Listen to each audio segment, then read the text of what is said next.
Buenos días, Calvario. Que Dios le bendiga a todos mucho. Mientras nos reunimos a través de todo el valle, allí en nuestras salas, en nuestros hogares, viendo el servicio por medio de la pantalla, pero de corazón unidos. Y hoy vamos a continuar nuestro estudio acerca de no afanarnos más. Porque la ansiedad, la preocupación es parte de la vida. No podemos escaparnos de ella. Pero no tiene que controlar nuestras vidas. Pues tienen sus Biblias, por favor, abramos a Filipenses capítulo 4 y vamos a leer juntos nuestro texto, que es del verso 4 al verso 8. Filipenses 4, 4 al 8. Y yo sé que todos estamos en nuestros hogares, pero no importa, yo quiero que lo leamos en voz alto, porque eso no solamente porque me dio la gana, sino nos ayuda a nosotros a escuchar, no solo leer, pero a oír lo que la palabra de Dios dice. Y en verdad creo que estos son unos preceptos claves en estos tiempos en que estamos viviendo. Filipenses capítulo 4, empezando en el verso 4, dice así: regocijaos en el Señor siempre. Otra vez lo diré, regocijaos. Vuestra bondad sea conocida de todos los hombres. El Señor está cerca. Por nada estéis afanosos. Antes bien, en todo, mediante la oración y súplica, con acción de gracias, sean dadas a conocer vuestras peticiones delante de Dios. Y la paz de Dios, que sobrepasa todo entendimiento, guardará vuestros corazones y vuestras mentes en Cristo Jesús. Por lo demás, hermanos, todo lo que es verdadero, todo lo digno, todo lo justo, todo lo puro, todo lo amable, todo lo honorable, si hay alguna virtud o algo que merece elogio, en esto meditad. Oremos juntos. Señor, hoy elegimos no permitir que la preocupación domine nuestras vidas, sino más bien de disfrutar la paz de Dios que transciende todo entendimiento. Como resultado, celebraremos la bondad de Dios y hallaremos nuestra alegría no en nuestras circunstancias, sino en nuestro Señor, quien nos ama, se preocupa por nosotros y siempre está allí para nosotros. Le pediremos a Dios por su ayuda en toda situación. Y cambiaremos nuestras preocupaciones en oraciones, nuestras ansiedades en alabanzas. Dejaremos nuestras preocupaciones contigo, agradeciéndote por todas las cosas que has hecho, estás haciendo y que harás, porque sabemos que todavía eres soberano en todo. Y elegimos llenar nuestras mentes con lo bello, no lo feo, lo verdadero, no lo incierto, lo bueno, no lo malo, y con las cosas dignas de alabanza. Y así regocijaremos en el Señor y disfrutaremos de la paz de Dios que está disponible en Cristo Jesús.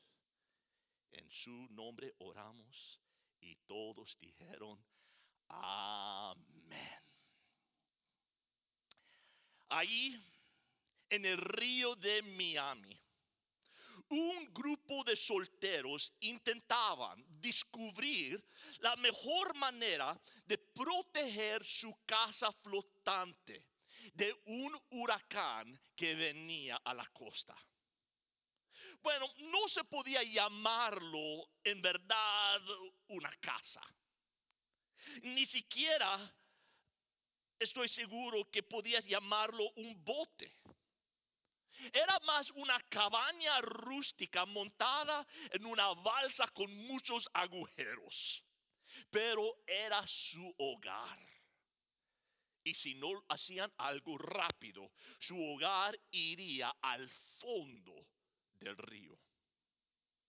Ninguno de estos tipos habían vivido en un bote antes, y mucho menos por un huracán. Lo único que se les ocurrió hacer era atarlo. Cualquier marinero experimentado se habría reído mirando estos principiantes. Ellos compraron suficiente cuerda para atar al Titánico. Tenían su balsa atada a árboles, atada al muelle, atada a las rocas, aún atada a sí mismo. Cuando terminaron, parecía que su pequeña nave se había enredado en un gigantesco telaraña. Bueno, y entonces apareció un verdadero marinero.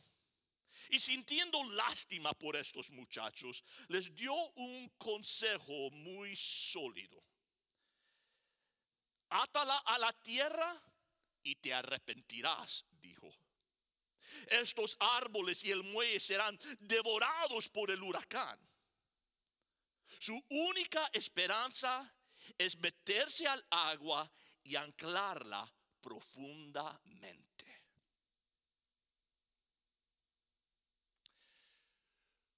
Cuando los problemas, las dificultades entran a la vida y soplan con la fuerza de un vendaval, cuando los vientos de la prueba arrancan nuestras esperanzas desde sus raíces, cuando las olas arrastran nuestra paz mar adentro, es hora que nosotros anclemos profundamente. Puntos de anclaje, rocas firmes, hundidas profundamente en una base sólida del mar. No estamos hablando de teorías o opiniones ni promesas de color de rosa, sino de roca sólida. En el pasaje que estamos estudiando durante esta temporada de nuestras vidas, Pablo nos da en estos 5 versos 4 admonestaciones con una bella y magnífica promesa al final, donde él dice que la paz de Dios, que sobrepasa todo entendimiento, guardará vuestros corazones y vuestras mentes en Cristo Jesús. La promesa de la paz, eso es lo que necesitamos en estos días, en estos tiempos. ¿Cómo podemos hallar paz, calma, en medio de todo lo que está ocurriendo en nuestro mundo? Bueno, aquí Pablo nos da la receta de cómo mantenernos calmados, cómo podemos tener calma. Y por cierto, deletrea la palabra calma. Él dice, comienza verso 4, regocijando en el Señor siempre. Celebre la bondad del Señor. Paso número 1, celebre al Señor. Número 2, acércate a Dios y pídele ayuda. Pablo dice, sean dadas a conocer vuestras peticiones delante de Dios. Ore. Número 3, Él lleva y deja tus preocupaciones ante Él. Dice, con acción de gracias, dándole gracias aunque antes que miras la petición contestada. Y finalmente, medita en todo lo bueno. Celebra, acerca, lleva, medita, calma. Déjame preguntar, ¿pudieras usar un poco de calma? ¿Deseas encontrar paz interno en estos días, en estos tiempos. La semana pasada empezamos mirando lo que significa celebre al Señor. Y antes nosotros de hablar acerca de cómo acercarnos a Él en oración, llevando nuestras peticiones, quiero tomar una semana más en qué significa celebrar al Señor. ¿Celebrar qué? Bueno, nota lo que Él dice otra vez en verso 4. Dice, regocijaos en el Señor siempre. Otra vez lo diré, regocijaos. Parece un poco chistoso que Pablo nos está mandando de regocijar. ¿Cómo me puede decir que yo debo de regocijar? Especialmente con lo que está pasando, lo que estamos viendo. Bueno, Él nos va a enseñar el secreto hoy. Porque dice, regocijaos, ¿dónde?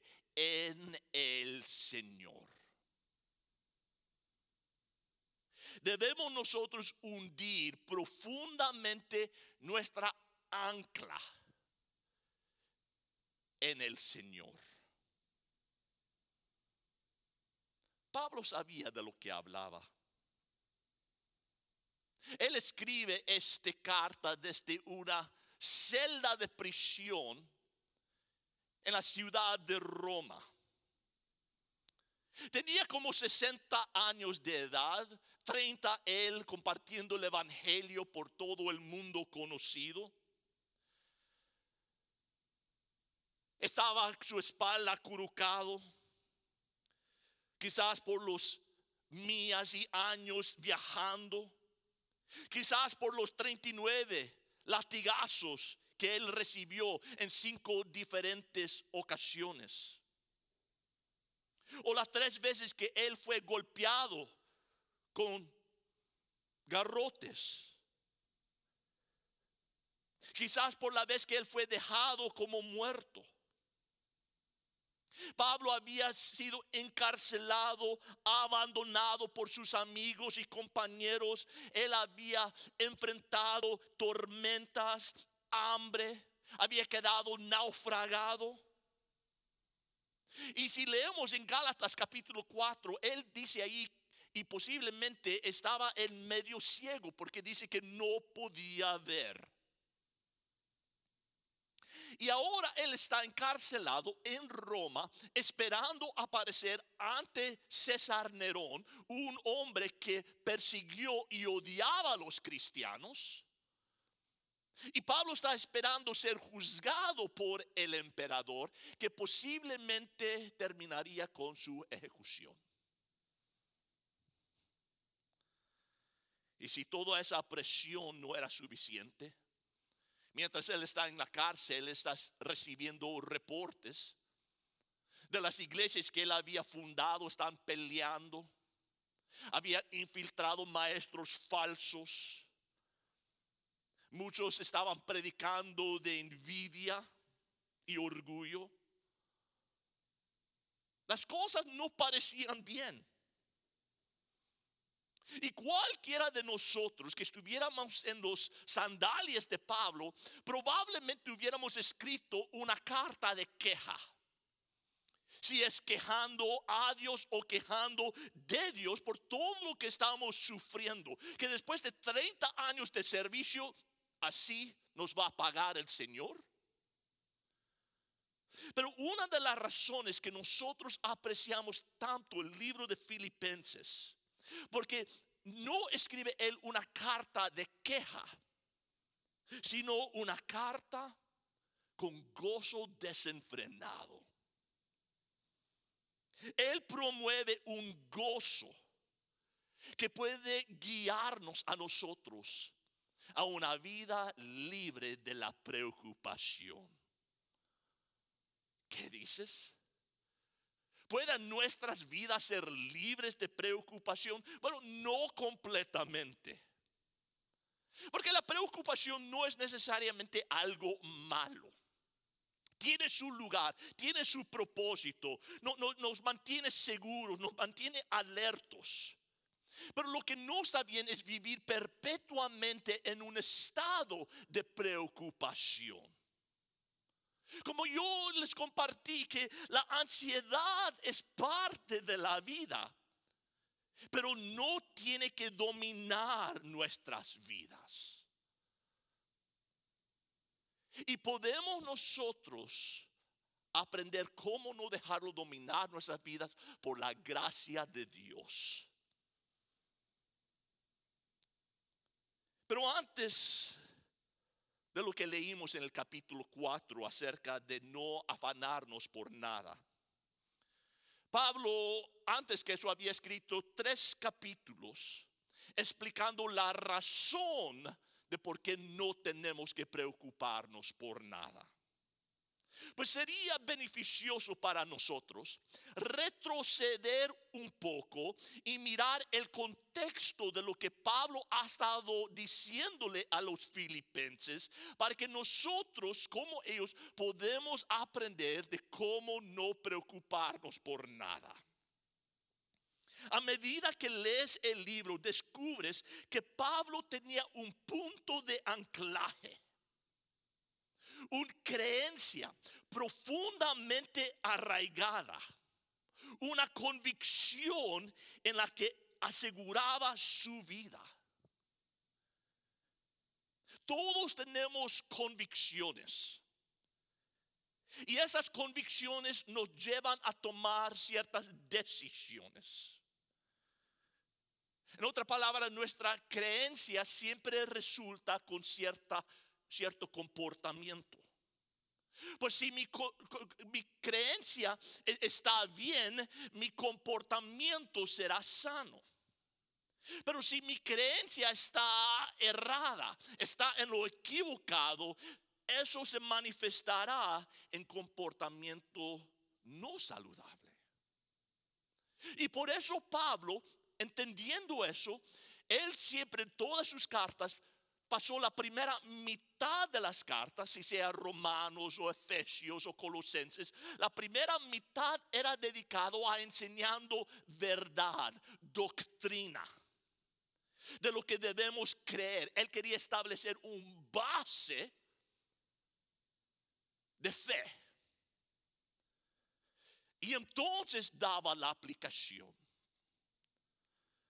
Porque la cosa más importante, mis amigos, cuando estás pasando por una tormenta, no es cuánto dinero has ahorrado, cuánto dinero tienes, ni siquiera qué tan saludable eres. Lo que importa es qué es lo que crees. ¿Cuál es tu sistema de fe?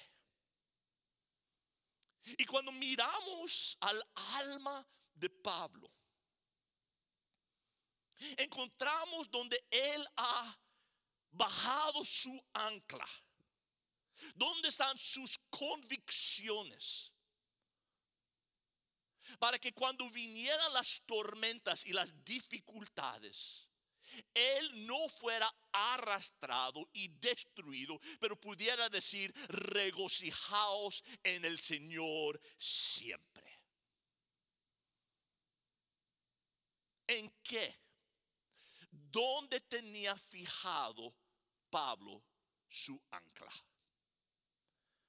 Número 1, él sabía, él estaba convencido de que Dios está en control. Ahora, los teólogos tienen una palabra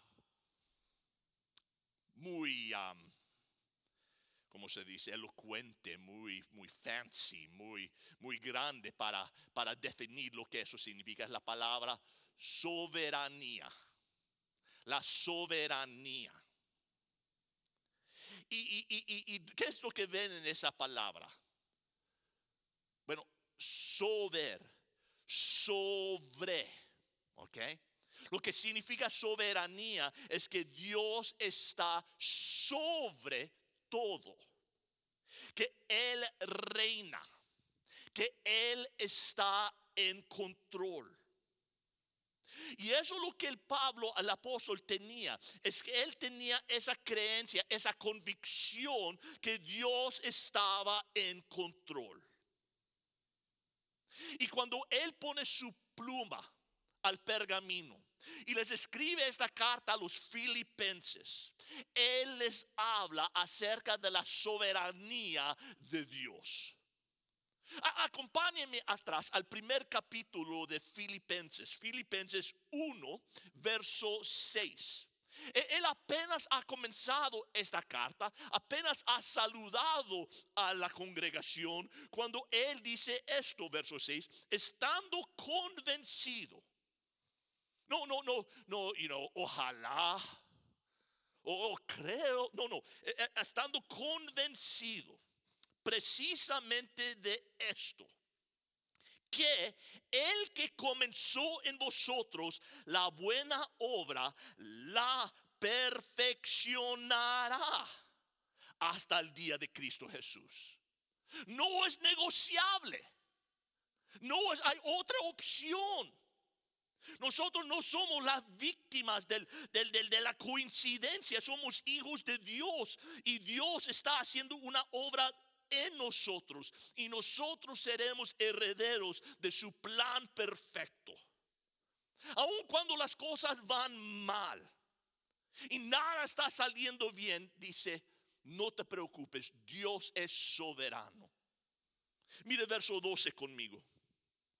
Dice, y yo quiero que sepáis, hermanos, que las circunstancias en que me he visto encarcelado, la gente acusándole a él de cosas que no eran ciertos. Dice que las circunstancias en que me he visto han redundado en el mayor progreso del evangelio. De tal manera que mis prisiones por causa de Cristo se han hecho notorias en toda la guardia pretoriana y a todos los demás. Entienda, Pablo no quería estar en prisión, ¿ok? Pero él está mirando esta situación y él ve la soberanía de Dios en ello. Porque ahí en la cárcel él estaba los 24 horas del día encadenado a un soldado romano. Y no era cualquier soldado, eran los soldados pretorianos, que eran como los meros del ejército. Y el cuartel de ellos estaban en el mismo palacio del César.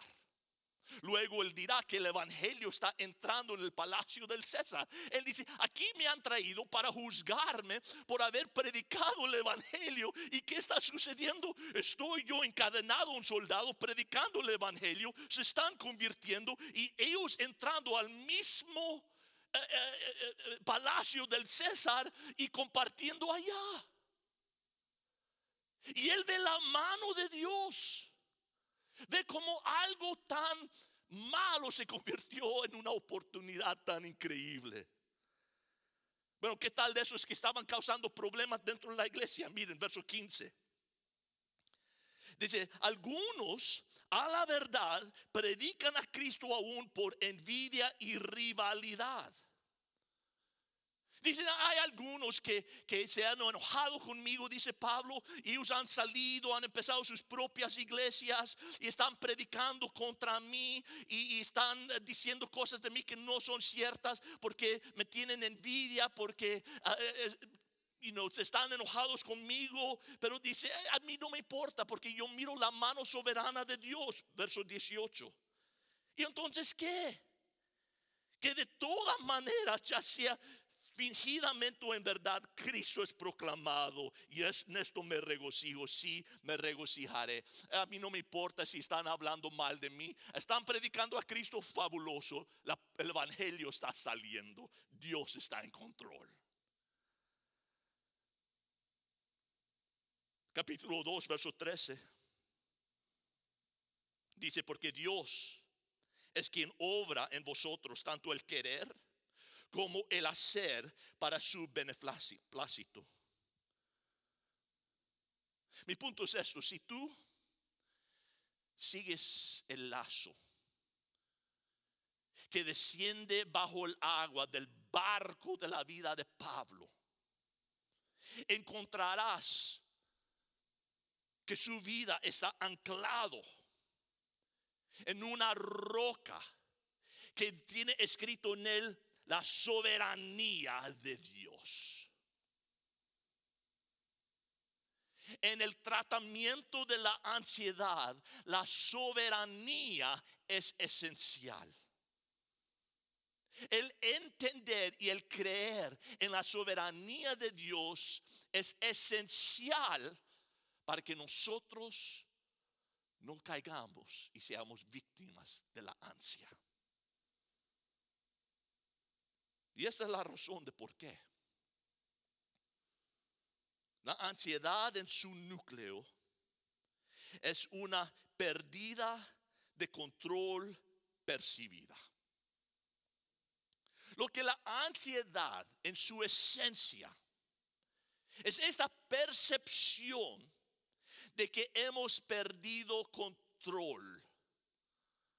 Y ese es mi punto número 2. El control, el tener control, nos da un sentido de calma. Yo voy a confesar, a mí me gusta manejar. Cuando yo estoy en el carro, yo quiero manejar. ¿Por qué? Porque siento que yo tengo el control. Y yo confío en mis decisiones y en mi habilidad más que en otras personas. Y cuando yo estoy en la silla de pasajeros, si me miran de cerca, pueden ver mis manos sudando. ¿Y por qué? No tengo control. La falta de control crea en uno un sentir de temor. Pero si nosotros estamos confiados en lo que va a ser el resultado, sentimos paz. Pero cuando nosotros no tenemos control y ese fin es incierto, es inseguro, sentimos inquietos, intranquilos. Estudios han comprobado eso. Un estudio que se hizo hace muchos años, eso fue fue durante la Segunda Guerra Mundial. Psicólogos estudiaron el impacto de combate sobre los soldados. Y ellos establecieron que después de 60 días de combate continuo, cuando un soldado estaba bajo la presión, balas volando, explosiones ocurriendo, el enemigo tirándoles, que ellos después de 60 días quedaban emocionalmente muertos. Y es comprensible. Vivir bajo esa tensión, esa ansiedad por un largo periodo,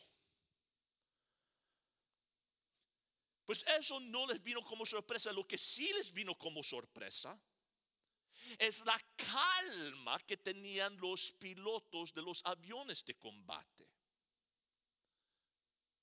Aunque casi 50% de ellos morían, las estadísticas, mucho más que un piloto iba a morir que un soldado, pero aunque 50% de las veces ellos morían, ellos tenían más tranquilidad, más calma. Y dijeron, ¿por qué? ¿Por qué un piloto que cada vez que sale, y no es como tirar una moneda al aire, 50% si va a regresar o no, está tan calmado cuando un soldado que tiene más posibilidad de sobrevivir está tan tenso? Y lo que ellos encontraron era la percepción del piloto que él tenía control. Él estaba con el timón en su mano. Él sentía que él podía controlar su destino. infantería al otro mano, ellos sentían que eran vulnerables a los ataques. Pero el punto era sencillo. La percepción de control producía calma, dicen. La falta de control da vida al temor. Pero tú no tienes que ir a la guerra para comprobar que esto es cierto. Solo tienes que estar en medio de tráfico algún día. Unos alemanes hicieron un estudio y descubrieron que un embotellamiento triplica tus probabilidades de sufrir un ataque cardíaco. ¿Por qué?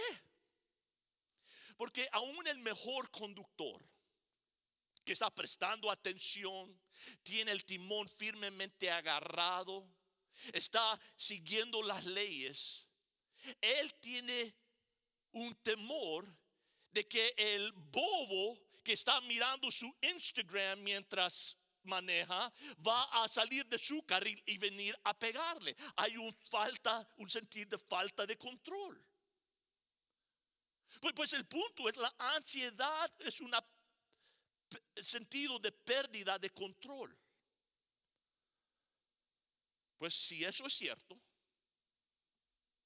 ¿cómo respondemos en esos momentos ansiosos? Bueno, una manera es de tratar de tomar control. De nunca abordar un avión sin paracaídas. O nunca ir a un restaurante sin traer tus utensilios limpios. O de acumular comida y papel higiénico. O nunca entregar tu corazón por miedo que lo van a romper. Muchas veces la gente, la forma de enfrentar la ansiedad es de tratar de controlar, asumir control. Pero irónicamente lo opuesto sucede. Porque no podemos controlar todo. Porque el control no es algo que es nuestro de tomar. Alguien puede acumular millones de dólares y aún así perderlos en una recesión. Un fanático de salud puede solamente comer vegetales y nueces y aún así contratar cáncer. No podemos controlar cada evento. Es irónico, ¿no? Que la gente más estresada es la gente que quiere controlar todo. Pero ellos, en tratando de evitar la ansiedad y de controlar todo, terminan más ansiosos cuando empiezan a reconocer que no pueden controlar todos. Porque la única certeza en esta vida es la falta de certeza. Y un fanático de control es un adicto a esto.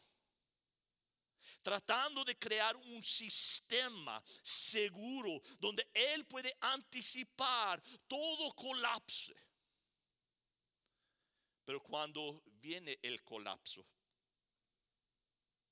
no puede hacer nada. Y el resultado cae en este ciclo donde siente ansiedad y falla, siente ansiedad y falla, ansiedad y falla. Pues por eso Pablo nos ofrece una mejor idea. Él dice, ok, en vez de nosotros tratar de controlar todo, lo mejor es rendir el control a Dios. De entregar todo al Señor y confiar en su soberanía, que Él tiene todo bajo control. Su punto número 3 es: confíe en Dios de tomar el control. Entonces nuestro enfoque cambia. De conduciendo y controlando nuestro mundo a admirando la fuerza y la majestad de Dios en lo que Él ha hecho. Amigo, la paz está a nuestro alcance. No por falta de promesas, sino debido a la presencia de un Dios soberano. Y hay una multitud de pasajes que nos recuerdan la soberanía de Dios. Miremos, Proverbios 21:30. No hay sabiduría humana, ni entendimiento, ni proyecto que pueden hacerle frente al Señor. Daniel 4:35. Dios hace lo que quiere con los pobres, poderes celestiales, no con los pobres. Dios hace lo que quiere con los poderes celestiales y con los pueblos de la tierra. No hay quien se oponga a su poder, ni quien le pide cuentas de sus actos. Él es soberano. Él sustenta todas las cosas. Él puede llamar con un silbido a la mosca que está en los lejanos ríos de Egipto. Dios nombra las estrellas, conoce los gorriones, grande o pequeño. Él conoce a todos, todo está bajo su control. Lamentaciones 3:37 dice: ¿quién puede ordenar que algo suceda sin permiso del Señor? ¿No envía el Altísimo tanto calamidad como bien? Y la Biblia nos revela un Dios soberano. Un Dios que tiene un plan robusto, que nunca se va a descarrilar.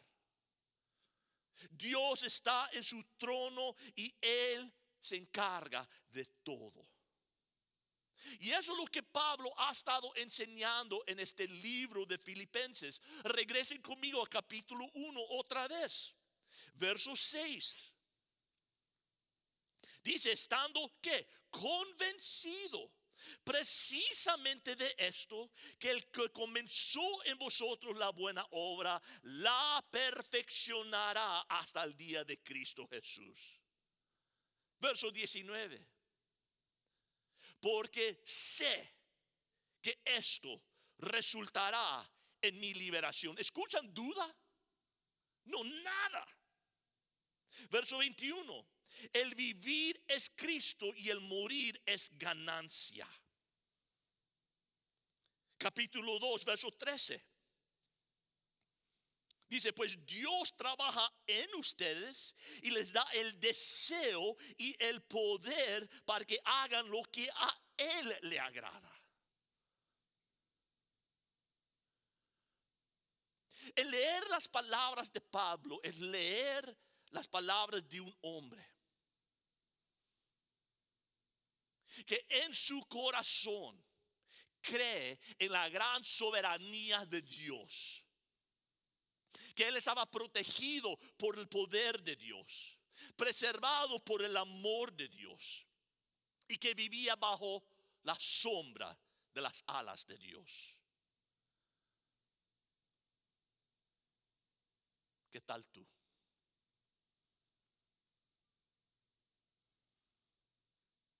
¿Qué tan seguro es tu ancla?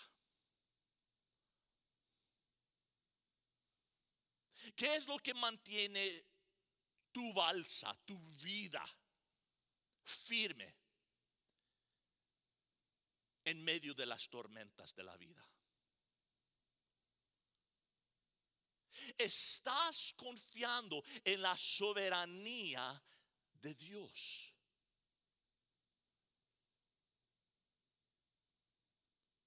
Si tu respuesta es no estoy seguro o no,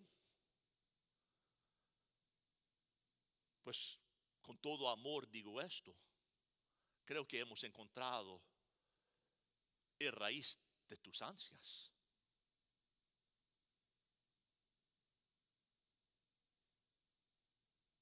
Imagine conmigo esto. 3 pasajeros. Todos se han abordado y sentado en un vuelo comercial. Está pasajero A, pasajero B y pasajero C. Se saludan y ellos empiezan a conversar y la plática empieza a centrarse en el piloto. Pasajero A dice, bueno, yo no creo que hay piloto. Cuando yo entré, yo miré la puerta cerrada, yo no escuché, no miré, no vi a nadie ahí adentro. Yo no creo que ni siquiera hay piloto. Este avión es puramente controlado por una computadora y no hay ningún hombre allí detrás del timón. El pasajero B dijo, bueno, yo no estoy de acuerdo. Yo creo que hay un piloto, no lo he visto, pero yo creo que está ahí, pero yo creo que está dormido. Por eso no lo vimos. Es posible que él ayuda a que el avión despegue, pero de ahí él toma un libro y lee o toma su siesta y quizás lo despiertan cuando ya han aterrizado para que él pueda despedirse de los pasajeros. Pero yo creo que él hay un piloto, pero él está dormido ahí atrás. Pero pasajero C no cree que lo que está escuchando. Y dice a pasajero A y pasajero B, un momento, déjenme decirles algo. Este avión tiene un piloto y es un buen piloto. Él es alerto, tiene mucha experiencia y él se preocupa por sus pasajeros. Yo sé eso porque yo desayuné con él. Es mi esposo. Pero lo que vemos aquí son 3 diferentes perspectivas y opiniones del piloto. Uno dice, no existe. Otro dice, quizás existe, pero está dormido. No se preocupa. El tercero dice, hay un piloto, es bueno, tiene experiencia, es cuidadoso y va a cuidar de nosotros. Bueno, el avión despegue y 15 minutos después que han despegado, empiezan a pasar por turbulencia. El avión se empieza a sacudir por el aire como una de esas bolsas de palomitas de microondas. ¿Qué piensas que será la reacción de cada uno de estos pasajeros mientras pasan por la turbulencia? ¿Reaccionarán de la misma manera? Yo supongo que pasajero A y pasajero B van a ser más vulnerables a caer en pánico, de sentir ansiedad. No saben a quién acudir, con quién hablar, porque no hay un piloto, o él está dormido, estamos en problemas. Mientras pasajero C, ella no está gozándose de la turbulencia, pero ella puede estar tranquila y pacífica. ¿Por qué? Porque tiene una relación con el piloto. Ella lo conoce. Ella confía en él. Y por eso ella puede tranquilizarse. La pregunta es esta. ¿Quién pilotea tu avión? Yo sé que eso es una sobresimplificación de las cosas, pero en verdad esas son las 3 perspectivas que hay de Dios. Hay aquellos que dicen no hay Dios, hay otros que dicen, bueno, posiblemente hay un Dios, pero Él está dormido, Él no se preocupa, Él no está interesado en nosotros. Y hay aquellos como el apóstol Pablo que han descubierto un Dios que se preocupa, que se interesa, que está en control y que está determinado de llevar sus pasajeros a casa con él. ¿Quién pilotea tu avión? La Biblia nunca promete que no sufriremos turbulencia.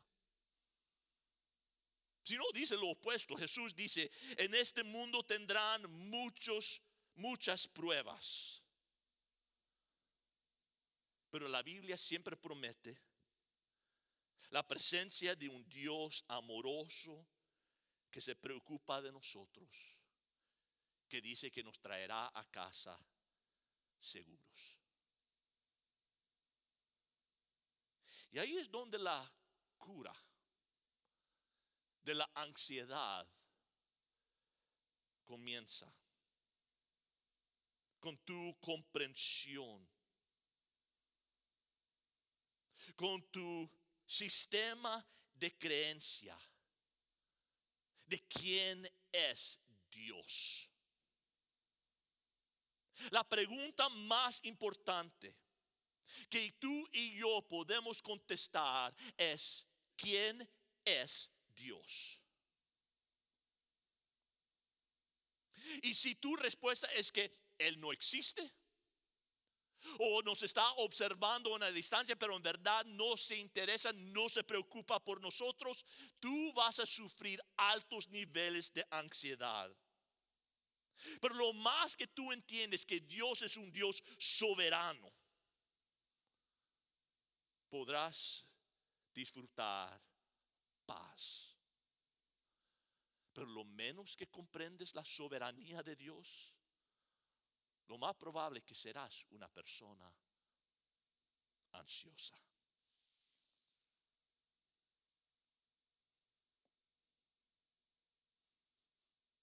Estamos viviendo en días turbulentos, donde sentimos que estamos siendo sacudidos en este avión de la vida. Pero Pablo nos dice que podemos nosotros tener la paz de Dios, que sobrepasa toda comprensión.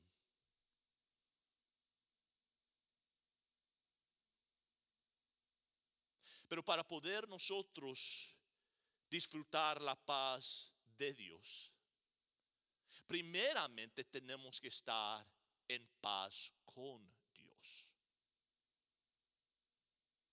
Pablo escribe en Romanos 5:1: habiendo sido justificados por la fe, tenemos paz con Dios por medio de nuestro Señor Jesucristo.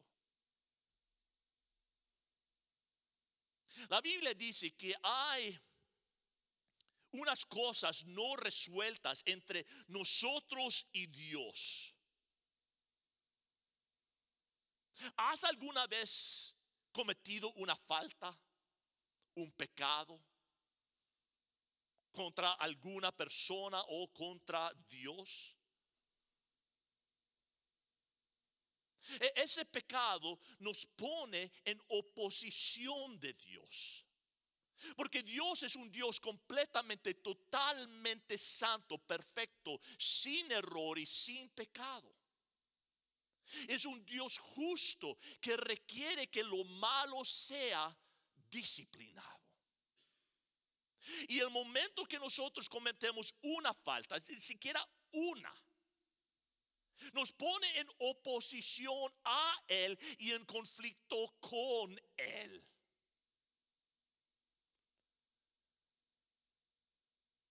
Pero a la misma vez Dios es un Dios amoroso.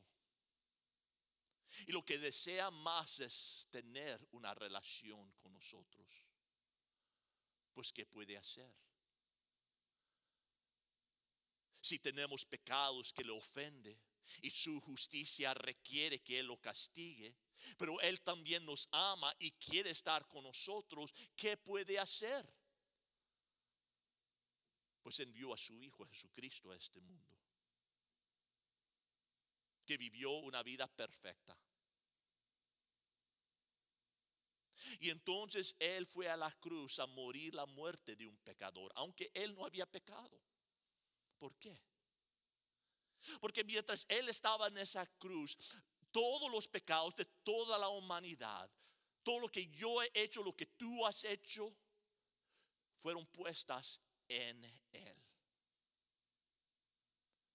Y en esa cruz Él murió pagando la deuda que tú y yo y todos debemos, porque la Biblia dice la paga del pecado es muerte. Él murió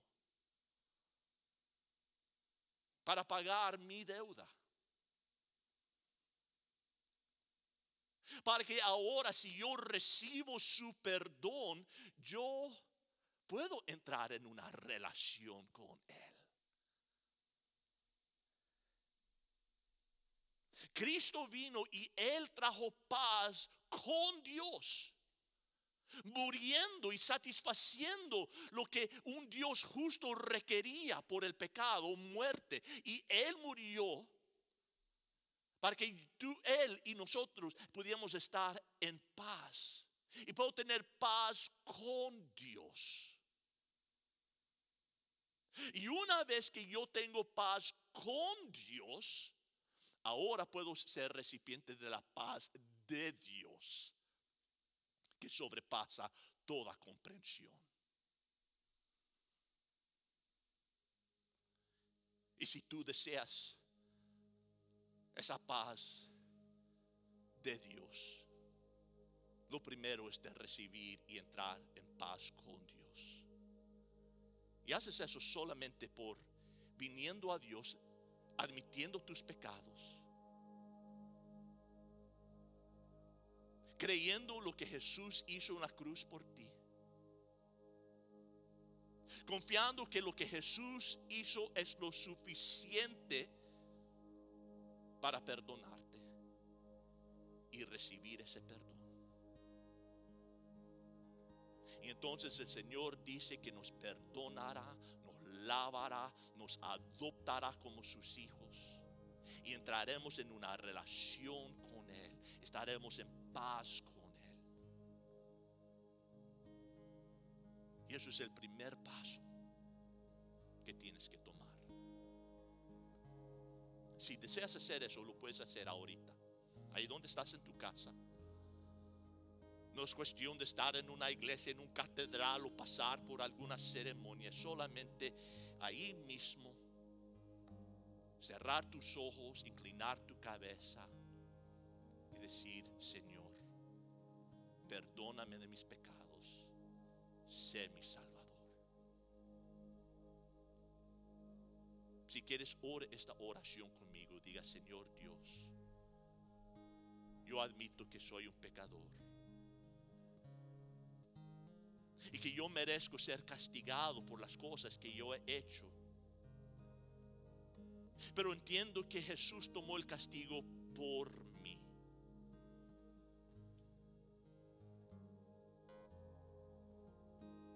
Y ahora yo confío en Él, lo que Él hizo. Y recibo el perdón que me ofrece. Un perdón completo y total. Y lo acepto como mi Salvador. Gracias por perdonarme, Señor. Gracias por darme un nuevo comienzo, una nueva oportunidad.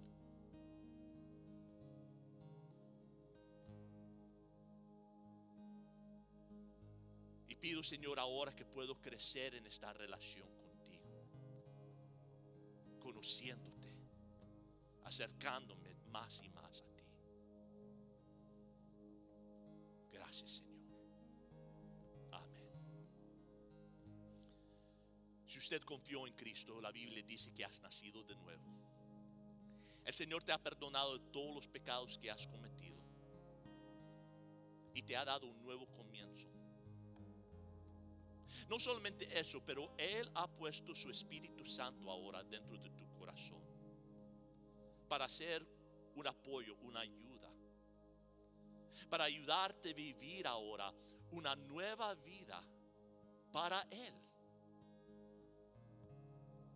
Pero para poder tú entender y percibir cómo el Señor quiere que vives, yo quiero ofrecerte a ti un regalo. No es truco, no hay enganche, no hay nada. Es un regalo completamente, totalmente para ti. Lo que es un libro que yo he escrito, un pequeño libreto, ni siquiera el libro, es un libreto, que habla de qué es ser cristiano y cómo crecer para conocer más a Dios. Y ahí te explica de cómo leer la Biblia y cómo orar y de cómo buscar una iglesia que sea buena, qué buscar. Está lleno de un montón de información buenísima. Nos gustaría regalarte eso a ti. Además, si usted no tiene Biblia, nos encantaría regalarte una Biblia para que puedas empezar a leer acerca de Jesús y conocerle más a Él. Lo único que tienes que hacer es enviarnos un correo electrónico. Y puedes enviarlo a pastorgreg@calvario.org. Y diga: yo oré esa oración contigo, pastor. Aquí está mi dirección. Por favor, envíeme ese regalo, esa información. Y lo pondremos en el correo y te lo enviaremos de inmediato. Bueno, que Dios les bendiga a todos ustedes. No se afanen. Dios está en control. Yo sé que a veces no se siente así. A veces preguntamos: Señor, ¿qué es lo que estás haciendo? Pero Dios tiene un plan en todo. Y Dios dice que Él, aún cuando nosotros lo hemos regado, cuando nosotros hemos cometido errores, Él dice que Él puede hacer que todas las cosas cooperan para bien, para aquellos que aman a Dios y son llamados conforme a su propósito. Él puede hacer que aún las tragedias y dificultades más grandes cooperan para bien si nosotros lo estamos amando y buscando su voluntad. Pues confiemos en Él. Confiemos en su soberanía. Confiemos que Él tiene un plan y va a traer bien de esta tragedia, de esta situación. Y encontremos calma, esa paz que sobrepasa comprensión en Él. Que Dios le bendiga.